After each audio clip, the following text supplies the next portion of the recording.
বাংলাদেশকে ইনশাল্লাহ পৃথিবীর অন্যান্য যে সমস্ত শহর পার্শ্ববর্তী ভারতের হায়দ্রাবাদ এবং স্টকহোম এই সমস্ত শহরে যেগুলো আইটি হয়েছে সেই রকমভাবে রাজশাহীকে ইনশাল্লাহ আগামী দিনে গড়ে তোলা এবং 4টি specialized EPZ for foreigner, for internal এবং এবং ইন্টারন্যাশনাল ইনভেস্টার এবং হচ্ছে বাংলাদেশি ইন্টারনাল ইনভেস্টার এবং সেই সঙ্গে সঙ্গে রাজশাহীর হারিয়ে যাওয়া রেশম শিল্পকে শিল্প নগরী করা। বিএনপির যে রাজশাহী মহানগরী গ্যাস লাইন যে নিয়ে এসেছিল এগুলো শিল্পের জন্য। তো যাই হোক, যা কিছু উন্নয়ন সব কিছু আপনাদের সামনেই আছে। আমরা আশা করছি আগামী সমাবেশের মধ্যে দিয়ে আগামী জাতীয় সংসদ নির্বাচনে বাংলাদেশ জাতীয়তাবাদী দল 13 সংসদ নির্বাচনে অংশগ্রহণ করছে। আমাদের এই 4টি জেলায় আমাদের 13 জন প্রার্থী আছে, তাদেরকে তিনি সবার সামনে পরিচয় করাই দিবেন এবং তার বক্তব্যের মধ্যে দিয়ে হচ্ছে যে একটি নতুন বাংলাদেশ।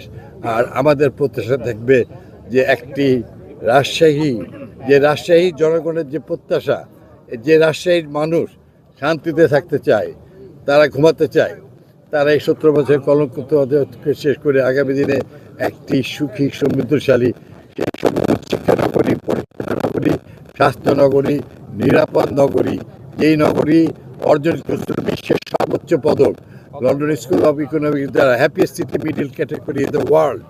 রাজশাহী যেন তার চেয়ে আরও এগিয়ে যায় আমাদের নেতা জনাব তারেক রহমান সাহেবের নেতৃত্বে দিক নির্দেশনায়। এই জন্য তিনি আগামী দিনে কি তার পরিকল্পনা সকল যারা পার্লামেন্টে অংশগ্রহণ করবে তাদের কাছে আগাম বার্তা দিয়ে দিয়েছেন। আমি খালি হাসছি যে দেশ নেত্রী বেগম খালেদা জিয়া রাষ্ট্রে কী ব্যাপক উন্নয়ন এবং আমাদের নেতা Tarique Rahman new generation leader. একজন লিডার চেঞ্জ করতে পারে একটি নেশনকে অনলি 6 থেকে 7 বছরের মধ্যে। আপনারা জানেন যে দেশ স্বাধীন হওয়ার পর বাংলাদেশকে নিঃশেষ করে দেওয়া হয়েছিল এবং দুর্ভিক্ষ সৃষ্টি করা হয়েছিল, সংবাদপত্র বন্ধ করে দেওয়া হয়েছিল।